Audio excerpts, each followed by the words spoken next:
Assalamu alaikum and welcome to the Power of Educating Our Own. This is the program hosted by the Clara Mohammed School Network. We bring it to you every Sunday at this time. So welcome. We are so very excited about tonight's program.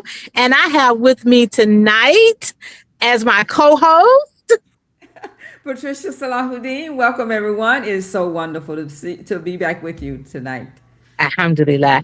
And every week we do our best to bring you relevant programming, relevant to us as a community and as great educators in our community. Tonight is no different. Tonight's program is going to center on wellness and our children because our true independence comes when our children are doing well. And we're going to look at some strategies and look at some ways to improve, to assess, and to determine best ways forward to ensure wellness of our children. And it is our honor and our pleasure to bring to tonight's program Brother Bilal Walker, who has a wonderful program that he has in the New Jersey area centered on the wellness of children. For those of you who are tuned in, we invite you to be a part of tonight's program. And the way that you can be a part of tonight's program is simply dropping us a message in the chat. Let us know where you are listening from. Drop it in there, share your name, where you're listening from. And as we are going on with the program, you can even share questions you may have for Brother Bilal. Brother Bilal, welcome. Assalamu alaikum. It's great to be Wa here. Thank alaikum you so much assalam. for hosting me. How are you all doing today?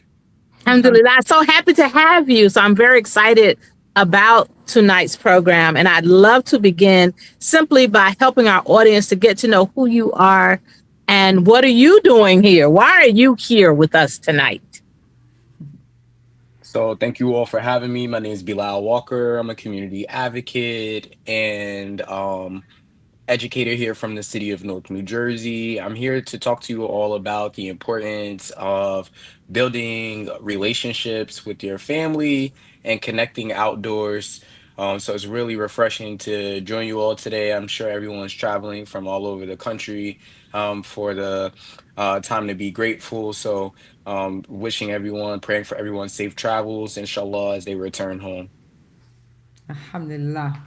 Alhamdulillah. Wonderful. So happy to have you here to talk about this idea of wellness. So, Dr. Patricia, feel free to jump in. I don't want to take over the whole conversation, but I do want to understand, Brother Bilal. I hear you say you are a advocate, a community advocate, an advocate for young people, an advocate for wellness, and that you use this idea. You mentioned outdoors. So let's hone in just on that part of this idea of wellness. What exactly do you mean when you say outdoors? Alhamdulillah, outdoors is literally being connected to what's going on in your community. We find that a lot of times our parents and stakeholders who are raising children often are working really hard jobs for long periods of the day. And then they're expected, of course, to come home and prepare or organize a meal for their children, and oftentimes a lot of the wellness in regard to how parents are taking care of themselves and then how parents are able to check in with their young people often goes by the wayside. We focus more so on the immediate concerns, things that are that feel like they're dire to be addressed, as opposed to just preventative conversations. I find that parents who continue to build a relationship with their young people outside of the home in open spaces like parks, green spaces, forestry, have a easier time communicating what is of concern to them. And Mhm. spending time outdoors is this is our natural habitat. The human was given the insight to be able to build home infrastructures, but to be connected to the earth and being able to cultivate healthy conversations while you're outdoors is really important. Um, Studies show that outdoor exposure can reduce stress, increase the likelihood of people expressing happiness.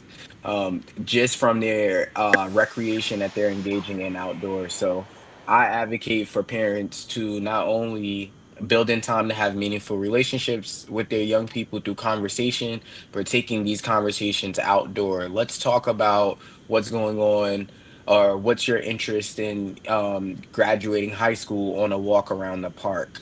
Let's take time to maybe clean up our neighborhood and talk about or have a conversation about our responsibility and our wellness and how it's related to our social responsibility, how we clean up our neighborhood and how we protect our own and do for ourselves. So these conversations are the conversations that I'm advocating for our parents to have with their young people.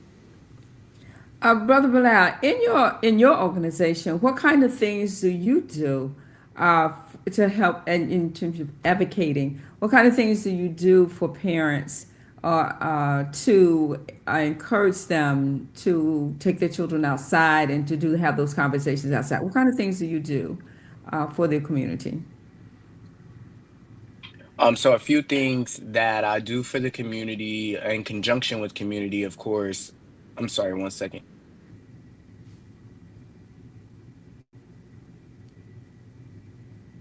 And while he's doing that, I would love to also hear from him Yeah. about his organization. Go ahead. Go ahead. I'm sorry. Excuse me. So the question was asked, what are we doing to engage parents in community around these conversations and outdoor exposure? So what's happening is that we're actually, myself and other community organizers are engaging parents, one, in conversations around their social responsibility. How do we keep the block clean? How do we organize committees of Mhm. folks who want to engage in service work?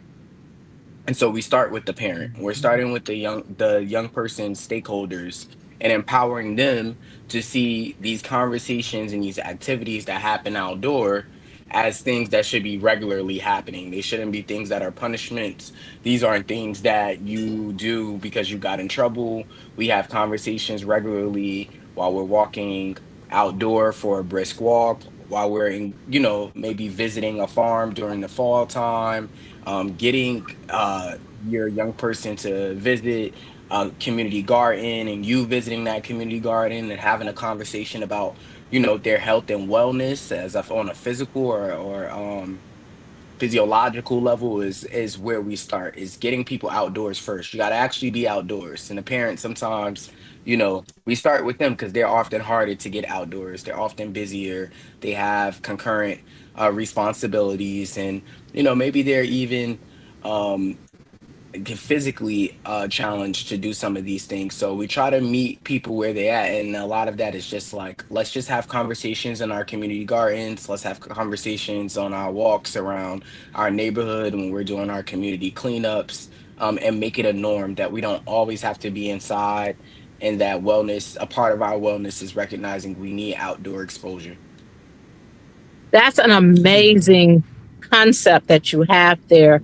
And so I would like for us to back up just a little bit to get to know a little bit more about your organization. What kind of organization is this that would do such a wonderful thing and to connect with young people in this way? Can you tell us a little bit more about your organization? Sure. So Urban Seeds Grow and Almunir LLC are organizations that are connected to providing services, programs, and capacity building to essentially mobilize Black and Brown folks so that they have access to resources that empower them to live happier and healthier lives. So that could be scholarships that we afford other grassroots organizations to give to their participants or community members. It could be creating employment services for young people so they get access to job training, like resume workshops and interviewing skills.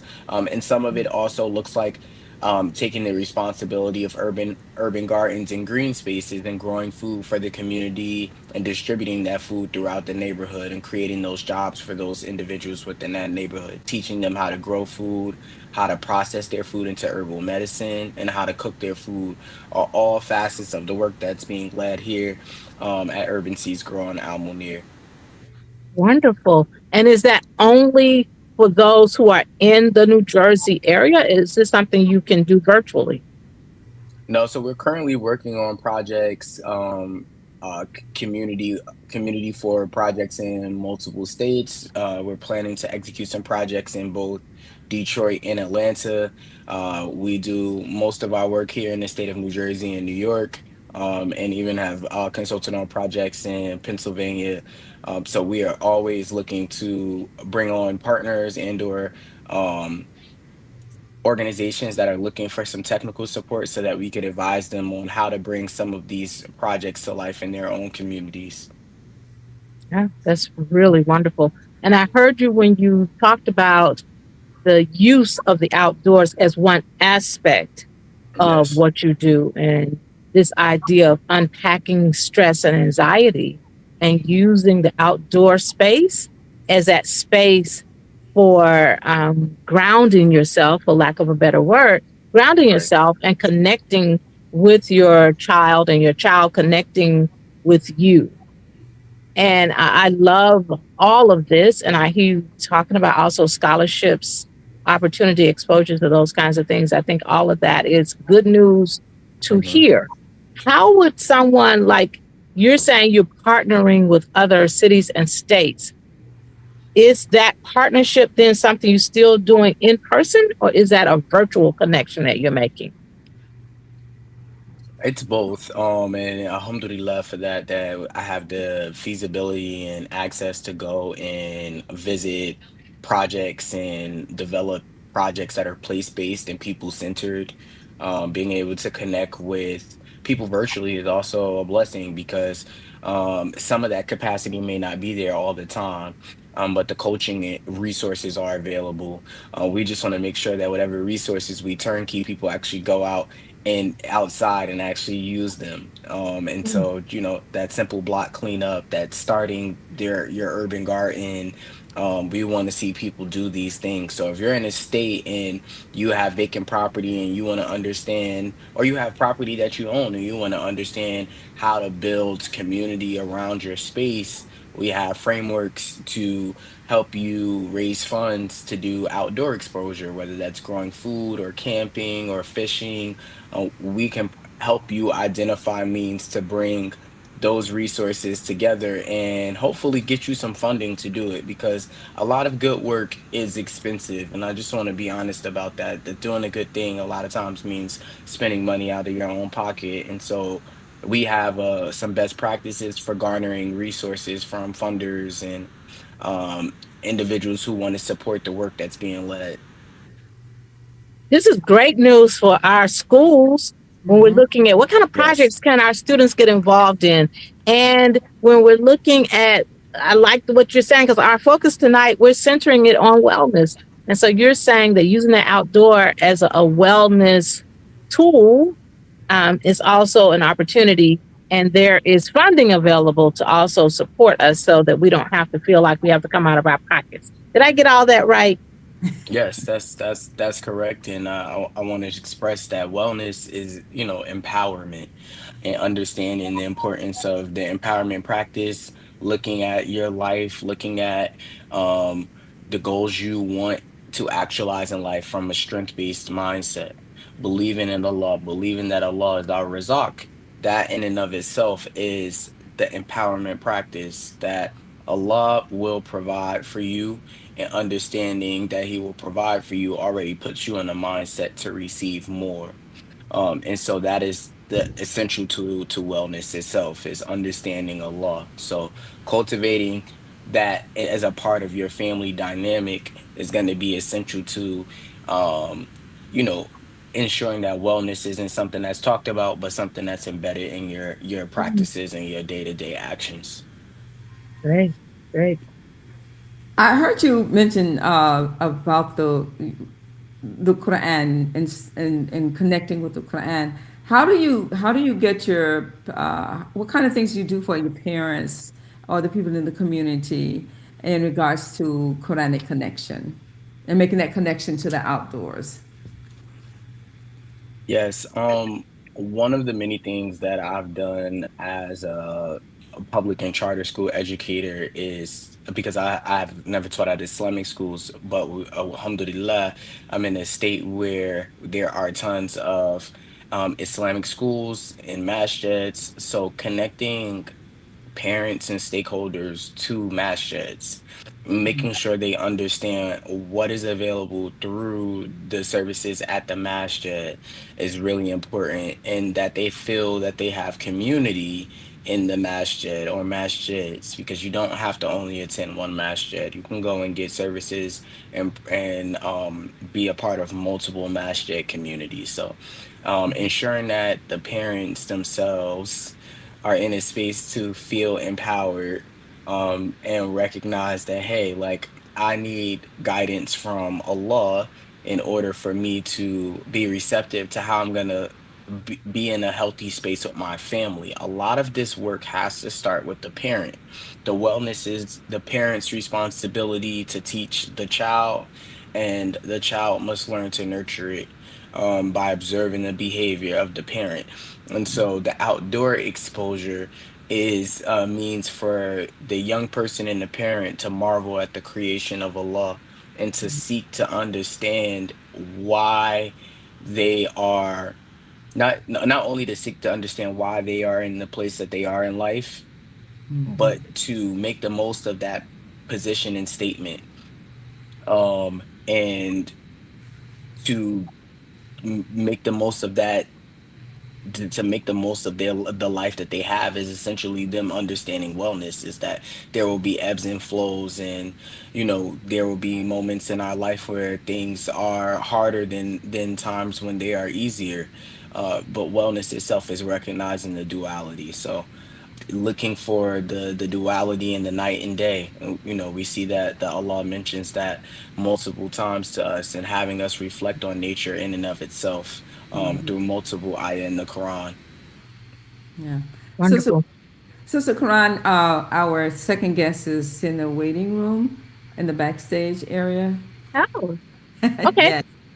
So, ladies and gentlemen, we are honored to bring also to the screen someone you have met before, and we've talked before about designing spaces for young people and their wellness. And we are happy to bring now her to the stage, Sister Aida Akil. Assalamualaikum. Wa alaikum Alaikum assalam and salam. welcome. Thank you. Thank you. I Perfect appreciate timing being because here. Brother Bilal has given us a great foundation to talk about this idea of wellness and using outdoor space to create spaces for wellness for young people, but also understanding that there is access to funding in ways that our schools and community organizations and masajid can access funds that are available to also support in these designs of programs that we may have to use our spaces to help with the wellness of our children. So welcome, Sister Aida. And I have some more questions for Brother Bilal, but I want to go ahead and welcome you and let you introduce yourself to our audience to help our audience understand what you do when we talk about centering wellness for our children.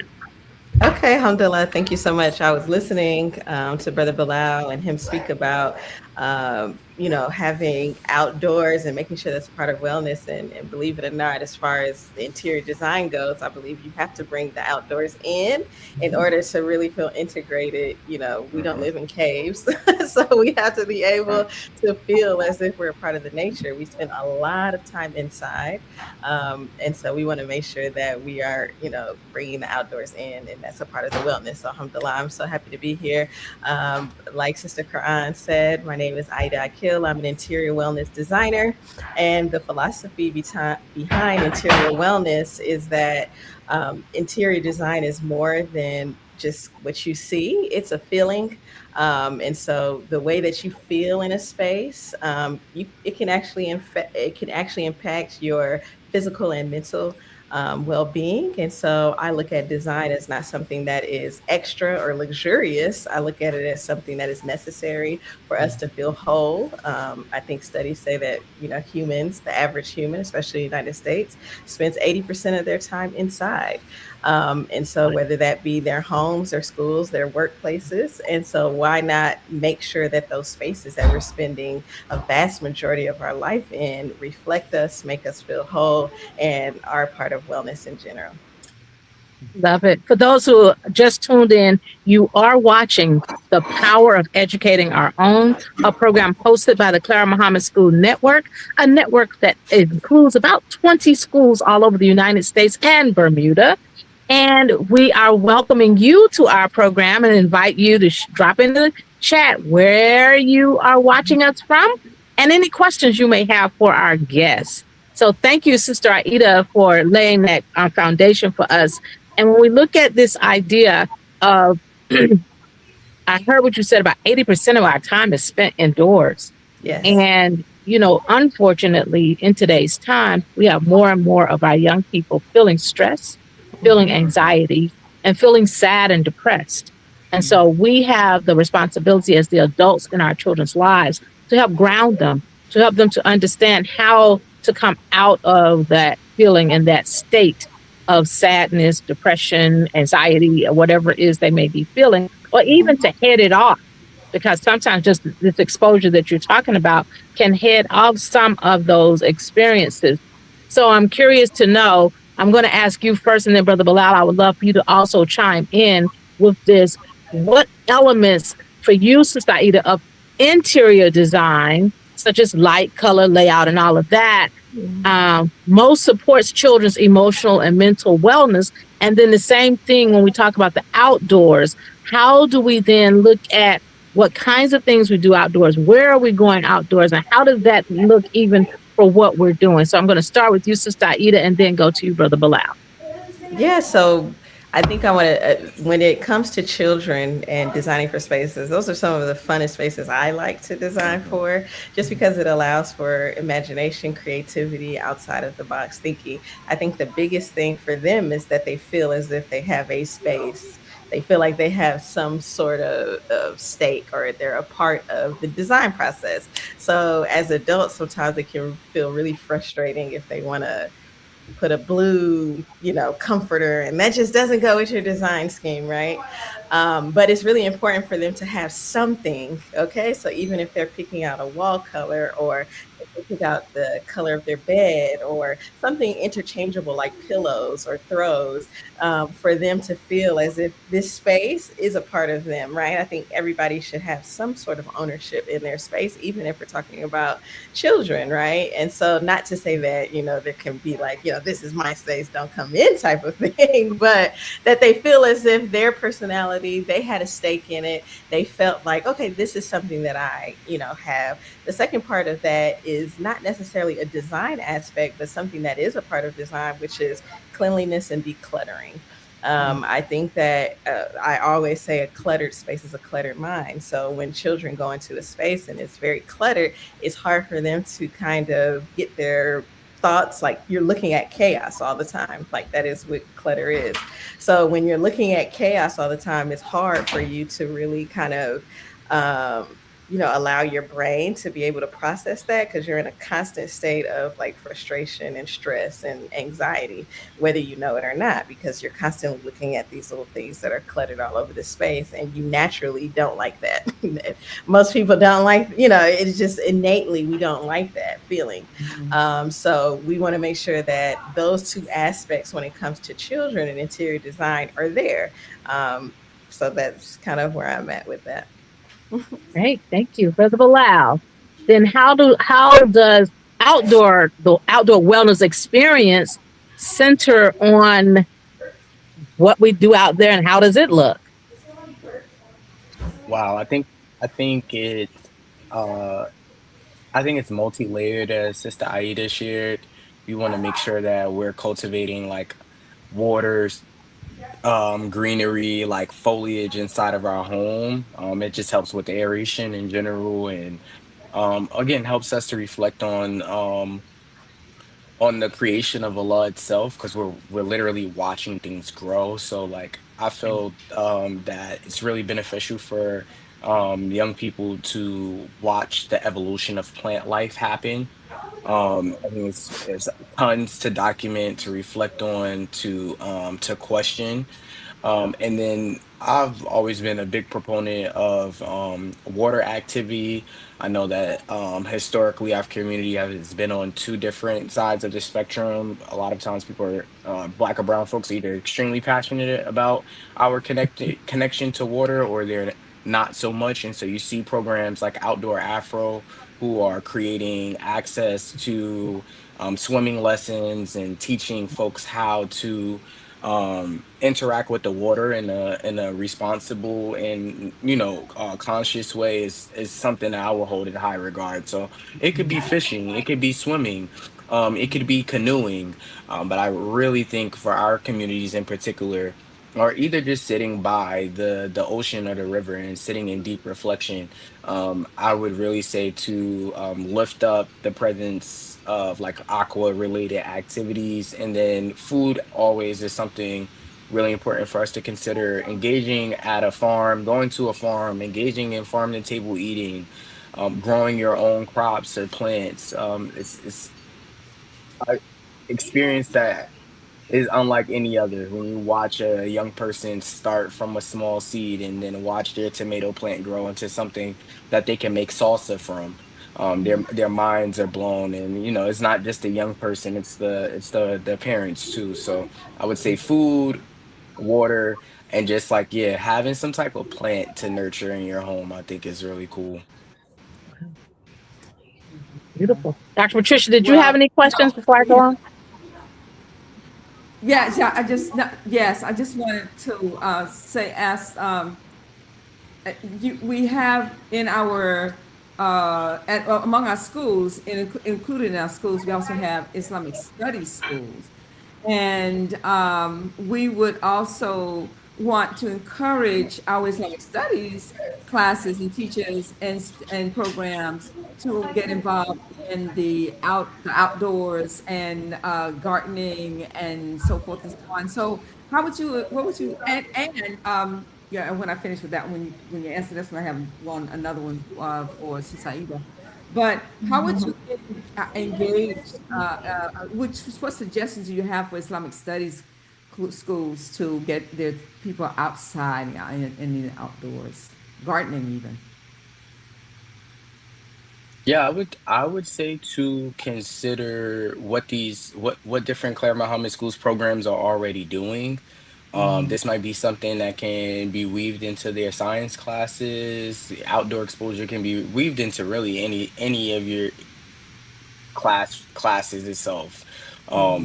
Literally just hosting class outside. If a school or program has it, suggesting let's go to the park, and let's have lunch and our lecture or workshop at the park.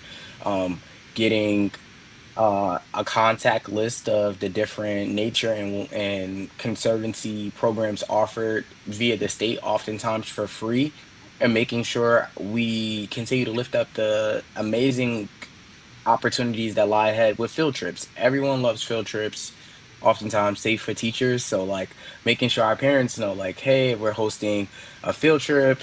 We may need you to, join us this Saturday because we're going to be running programming on a day that we normally don't. And it's because we want to take our kids to the beach, or we want to take them to Stone Mountain Reservation, or, find a means to connect them to existing resources and take some of the earnest off of the teachers themselves and put it more on the organizations that have their own programs that you're looking to get engaged with. That's kind of where we are here in New Jersey, is connecting our Claire Mohammed schools to free programs and making sure that they can access these programs and, give their young people an opportunity to leave their neighborhood and go and learn outside of their community as well. Great. Sister Aida, Without along without the lines of creating this space in our learning experience, I want to look first at our homes and then at our classrooms because we're talking about wellness, right? Yes. So, what kinds of things would a parent need to consider in thinking, I want my home to be a place of peace? I want my home to be a place of wellness, that my child feels safe in my space. And the same thing for the classroom. I want students to feel safe in my classroom, but I also want them to feel this idea that when they walk into this space, their stress is reduced. So, what kinds of things do we do to create that?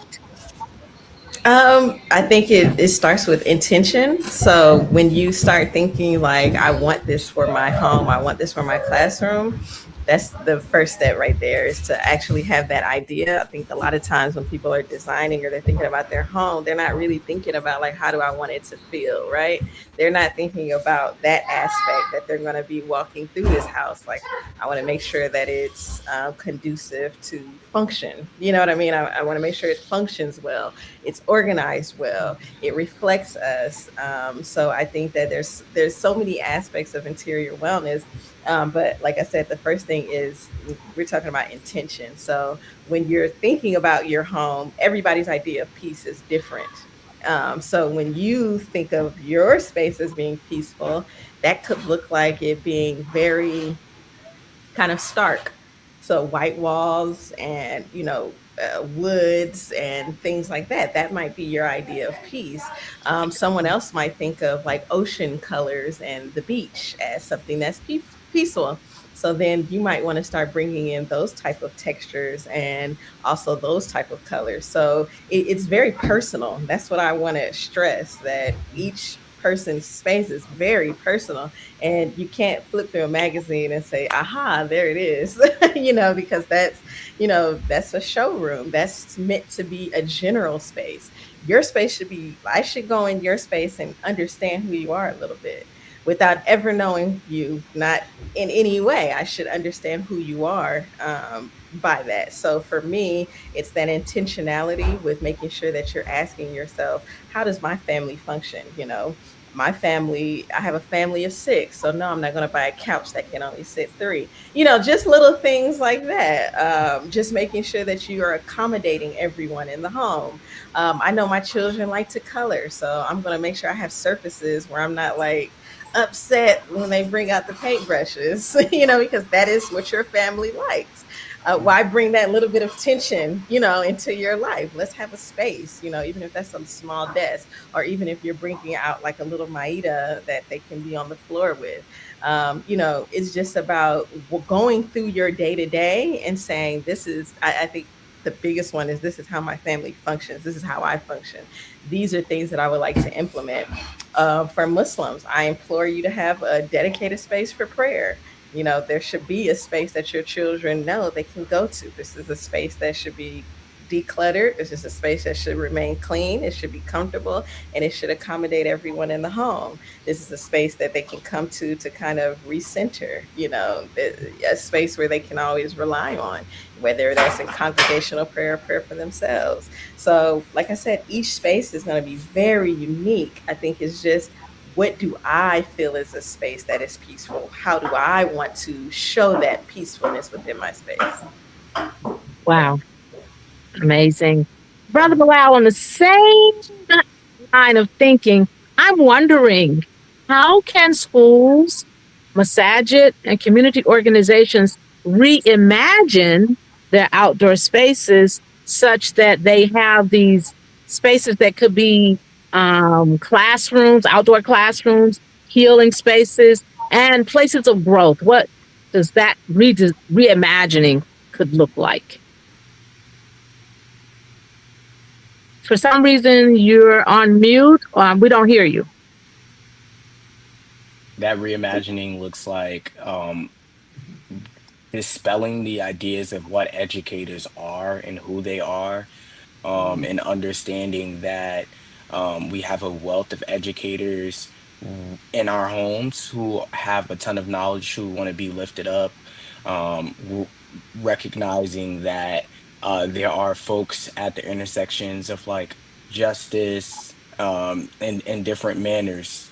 who believe in the power of alternative education like we do, and who are able and willing, when contacted, to come into schools and provide them with curriculum and give them oversight and some coaching into how to bring some of these activities to life. So it's knowing the landscape. Clara Mohammed Schools Network, we're already, a niche community. So I feel like us, putting additional emphasis on, let's lift up the folks within our community who we know already do these things, and let's position them so that they can actually coach us so that we can lead as well. I think it's really important, playing to our strengths, and also not being too afraid to consider folks who don't look like us maybe coming into community and offering their resources. And with the proper guidance, I feel like that's it's what we're owed, it's what we're entitled to.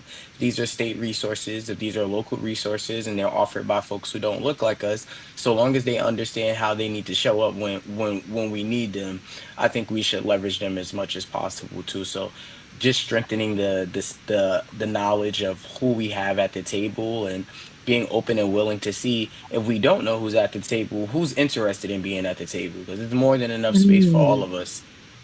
Alhamdulillah. I love that. Dr. Patricia, did you have any questions before I move on?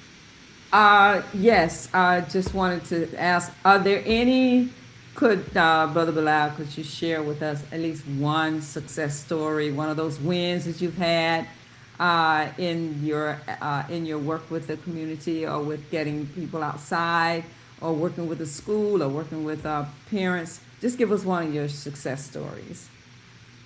One of my success stories would be helping to establish a schoolyard garden through a contract that was presented to our organization. There's a Title I school district that had a front yard that was being underutilized. The school leadership identified that food equity would be a focus for the school, and they sought resources through a funder to establish some farm to table programming in urban agriculture, which ultimately led to that funder consulting us on the project, and us conducting research with the school leaders, the students, the parents, to bring together an urban garden at the school that was developed by the young people and their families and the teachers. So it was people centered.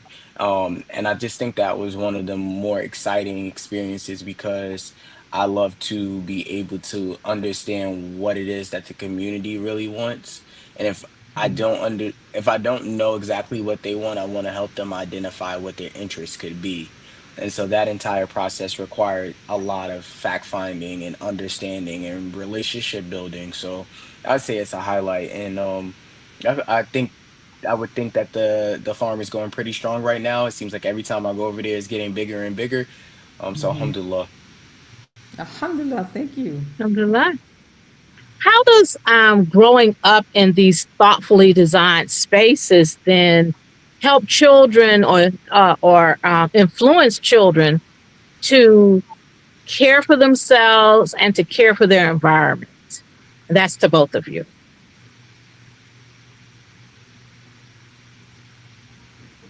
I can go. So I think that I think it gives confidence. One, I think that children who grow up in a space that is thoughtful, I think that it will give them confidence going out into the world. Because again, we're going back to the a thoughtful space is a space where they feel like they belong. They feel like they have, been able to care for, and this are things that they like and things like that. So for me, I think it builds the confidence, and I also think that it just fortifies them to be able to understand what an unchaotic space looks like. And when I say chaotic, it doesn't necessarily mean uh, to me, a chaotic space is an unintentional space. And so I think that they can move forward with understanding intentionality. And I think that, that's the basis of us as Muslims. Nia is like at the forefront of everything that we do. So I think that for children, it's really important to establish that as their foundation, that intentionality.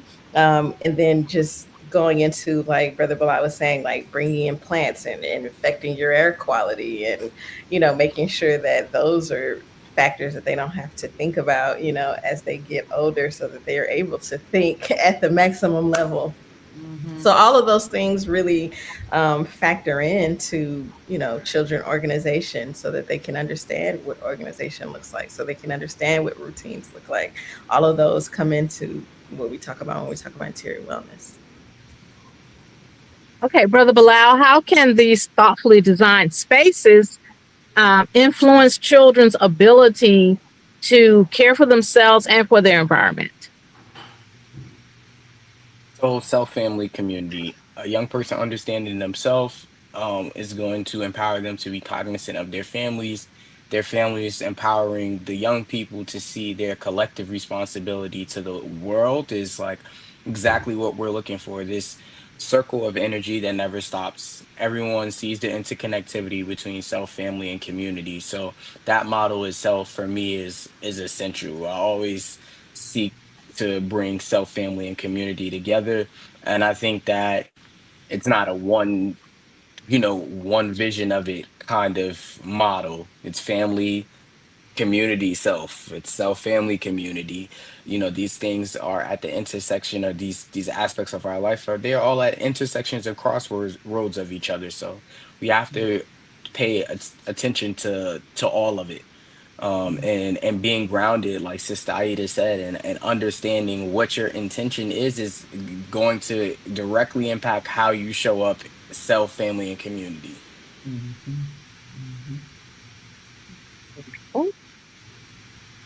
And so, with when we're looking at what we're doing to declutter our spaces, to ensure that we are helping children to ground themselves, help them to understand themselves by seeing themselves in these spaces, and then we're getting them outdoors and helping them to. I heard you say we do cleanup in the community, so it's not just walking the grounds. Mm. And I heard you say, let's sit by the beach. So it's a variety of things that can happen. And then I hear you, Sister Aida, when you say, let's bring the outdoors in and let's have those plants there and even pictures of the ocean or whatever that is, these colors that also affect the emotions of our children. Because we're talking about their wellness.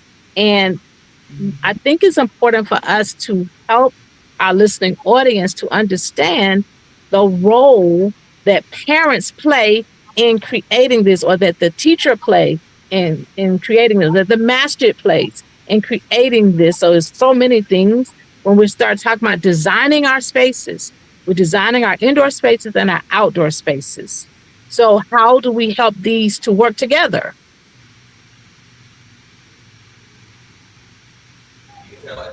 Well, again, I'll just stress how much I believe in bringing the outdoors in. Like, I think that's like a really big part of it. So that can look a lot of, the most basic thing is to bring in a lot of plants. I think every room should have at least one plant in their space. I think windows, opening up your windows, allowing the air, fresh air to kind of really come in, that's bringing the outdoors in. And when you do that, you're also bringing in the sounds. You know what I mean? You're bringing in the sounds of birds, or you're bringing in, you're connecting your space, because being indoors 80% of the time is not healthy. It's not. But that's the reality of many people. So we have to do everything that we can in order to bring those outdoor in, even having like a small, like little herb garden in your windowsill. These things can help you, really try to mitigate the fact that we are indoors a lot. Naturally we should be outside and without shoes in the dirt.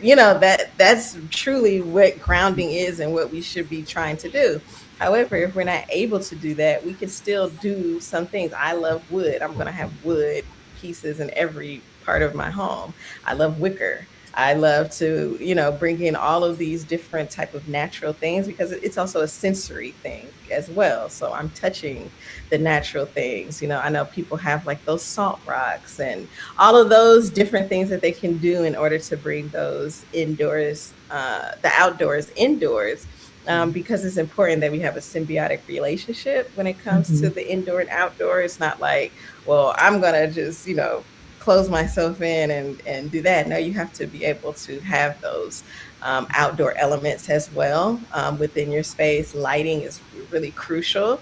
Like I said, some people don't open their blinds, just to kind of allow that sunlight to come in. So if that's a habit, like you're not ever opening your blinds, you're only just clicking on the light every day, then just try to do a small thing of just opening your blinds every day, allowing the sunlight to come in and having that natural thing. If the weather is nice, open up your windows, just to allow for that fresh air to come in. Having those natural elements are always important as well. I Uh, have a question for, go ahead, Dr. Patricia. well, yeah, I just want to say that the bringing the indoor, bringing the outdoor indoor, and the kind of things that you do for the interior of a classroom or a bedroom or a room. How do you get your ideas, Saida? Because you did something for shout out to you. We did something for my classroom, and I am so grateful for it. And it was just beautiful when it was finished and the children came in. They were like, and they really. And I said, well, how do you feel? And they said, peaceful. It's peaceful. And they looked at the wall and the accent wall, and they said, well, that should be all over. You put the accent. They want the accent all over the place. But I just wanted to ask this question: where do the ideas come from, and how do you make that connection for your clients? Yeah, I'm a big inspiration person, so I'm constantly looking at things to get inspiration from. So I'm going to be on different websites like Pinterest or all of those just to get inspiration. And then after speaking to you, I got an understanding of what you were going for. So I it's hand in hand with making sure that a client or someone who wants to come to me for advice, I understand what you're doing. Like, okay, I have a classroom with children. Here's an issue that I'm having. I feel like this space is a little dark. How do we brighten it up, freshen up, And so because I've done spaces, I kind of understand some of the challenges, especially with our spaces. It's usually, we have space challenges. We might not have enough windows. We might have construction that is not the newest. So how do we overcome some of those issues? So for me, I have to understand the challenges of each room, each space, each client. And then, like I said, I'm constantly trying to get inspiration. So that might be, looking at things in nature, like, oh, wow, I love the way that, the tree has those different colors. Well, let's try to bring some of those in. Or I love the way that the sky looks at Maghrib time. So I'm going to bring in orange and blue in these because I know that naturally those go together. So for me, I'm always going to start with color. Color is like the biggest thing that I'm going to start with. So once I have an idea of color, then things just kind of roll into place. Alhamdulillah. Alhamdulillah. And Alhamdulillah. Brother Bilal, I know you need to hop off. So I would love to give you this time to give any closing comments that you have for our audience, as well as a way for them to connect for those who are interested in bringing this idea of the outdoor wellness to their city or state or school. Yes. So I would share that from Allah we were created and to Allah we shall return. We got to be connected to the earth because that is a part of our makeup. And so fearing it, I think isn't helping us. We got to build those relationships with the animals, build our relationship with that urban land, that rural land, and keep ourselves receptive to spending more time outdoors and bringing, even though we're going outdoors now more, we want to bring that outdoor expression and vibe indoor, like Sister Aida said, so that we still cultivate that energy inside the house. And I'm adding my emails here to the chat, and Sister Karan and Sister Patricia, you have my contact information. Sister Aida, it's great to meet you. I would love to learn more about your work. You all feel free to reach out to me as necessary. Thank you so much for joining us. We've learned a lot from you, and I feel like we've benefited from this experience. And I pray that our listening audience has also learned and benefited and will take full advantage of the opportunities that you are presenting to us. Thank you. Inshallah. And to our listening audience, you are listening to The Power of Educating Our Own, which is hosted by the Clara Mohammed School Network. You just heard from Bilal Walker, who shared with us ways to use the outdoors for wellness. But he also has a wonderful program that allows us to take advantage of funding that we can use in our schools, masajid, and community organizations as we look at using the outdoors and whatever things are available to us to build upon the wellness of our children, especially children of color. And Right. now we will continue our conversation with Sister Aida Akil, who was talking about interior spaces. And I had a question as you were talking, and we have been talking about centering wellness and about ensuring that these spaces that we provide for our children, whether outdoors or indoors, are spaces that create peace, spaces that create calm, spaces that allow children to be able to explore and to use what Allah has given them and be grounded in that. I'm wondering, as parents and educators, when we've done some of these things that you have talked about, that Brother Bilal talked about, what kinds of things do we observe to know that it's working or that we need to pivot and we may need to adjust what we're doing? What should we be observing? I think the first thing you should observe is how you feel in this space. So if at all you're feeling agitated or stressful, something is awry. And that could be a myriad of things. It could be that it's not functioning properly. Like, I have these keys. So, for example, you come into your house and you have these keys, and every morning you're looking for your keys. Well, you need to have something by your door to set your keys, just something as simple as that. But you don't understand just that stress that you are putting yourself into every single day because you coming in, you have groceries, you have this. And so then these keys are everywhere. So if you are going throughout your normal day and there's a stressor, then you need to figure out what's going on. If you're feeling a little bit sluggish in your home, and you're not feeling sluggish, let's say you go to work and I don't feel this same sluggishness.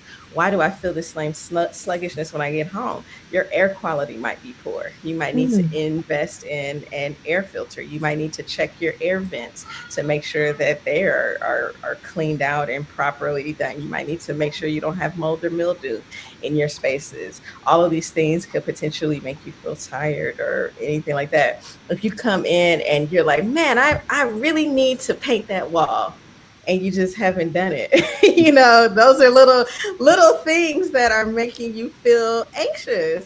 And Mhm. why have those anxiety inducing things in your home when your home is supposed to be your retreat? It's supposed to be the place that you kind of go and kind of lay all of that down. If you look around and you don't necessarily have to have pictures of people, but you look around and you don't have anything that's personal in your space. It's like it's a model home. Like, no one can tell who you are from that home. That's going to bring a little bit of stress. Why? Because you feel like likely that this might be not be your home. So, for example, this happens a lot when people are renting. They don't want to put up things. They might not want to put the holes in the wall. They don't want to paint because they understand that, hey, I'm going to have to redo this. You have to do it. It's not a choice. There's so many resources. You can get non-stick, you can get peelable wallpaper, and you just put that up. So when you're finished with your rental, you take that down. But those little things make you feel like I have a space. There's some people who don't even have, let's say they don't have enough money to buy a bed frame. And so they're on an air mattress. That's the reality of some people. And that's okay. But hey, maybe let's doll it up with some pillows, you know what I mean? And put a little throw on it. And, make sure that you're at least making it your own in some kind of way. Because if you don't, what you're not setting roots down. You feel mm, transient. You feel as if you don't have a space.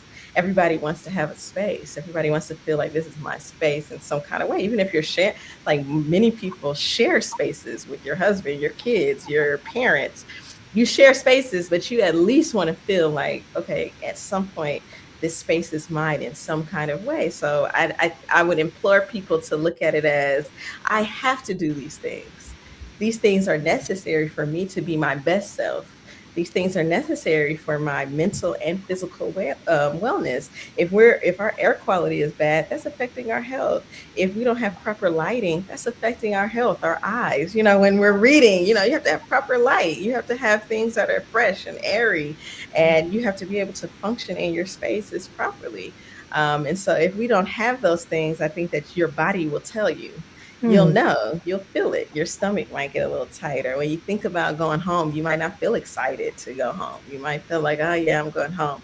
You might not, want to go to bed. The bed is uncomfortable. There's so many different things that might be happening where you have to be in tune to yourself to understand that. And people might think, well, I have so many things to think about. That's like the last thing I need to think about is painting my walls. Well, I understand that's the reality of things, but it actually should be a priority, Hmm. because we all need to have a space where we can decompress and unwind. I love that for the adults. What do adults do in observing the children who are accessing these spaces that we are creating? What should we be looking for in them to make sure that it's working for them? Yeah, we should be looking for a similar, if uh I don't know if you've ever been to a hotel with children. The first thing they do is say, wow, they're excited. Like, so bring that excitement to the children. Say, today we're going to go look for some new pillows for you and we're going to install those pillows. And they're like, wow, that's making my space so much. And you can explain it to them. Now you have a space that's more comfortable. Now you have a space that is just for you. We made sure that your bed is a color that you love so that inshallah you have better dreams tonight. Anything like that children are easily, you can excite children easily. Do that for your children and you'll see the effects. You might see that they really love that pillow. They're making up their bed like extra special. Like I tell my children, I say, get your bedroom hotel ready. Like they understand what that means. That bed should be nice, like so that you can give yourself that gift of coming into a space that feels nice and it Alhamdulillah. smells good, and they get excited like, yeah, I feel comfortable in my space. And I think that the best thing you can do is have this open dialogue with your children, especially if they're like 8 and above. You can for sure ask them, well, what don't you like in your space? How can we improve your space? Here's a plant. I want you to be in charge of that. You know what I mean? I want to see how I that love it. plant grows. And you can talk to them when you have little toddlers. You can see, are they able to move in the space without you? Do they know where Mm, to go and get the cups and the things? Do they know where to go when it's time for prayer? Do they know what to do and to find their clothes and things like that? You look at them to see, like, how are they moving in the space? Are they moving with ease? Do I have to guide them every step of the way? Are things changing a lot so they feel kind of like, I don't know, I don't know where my pajamas are today. So you would look at the ones who may not be able to express themselves. How easily are they moving within that space? mhm. Mhm. Mhm. Wonderful. Dr. Patricia, did you have any questions before we close out?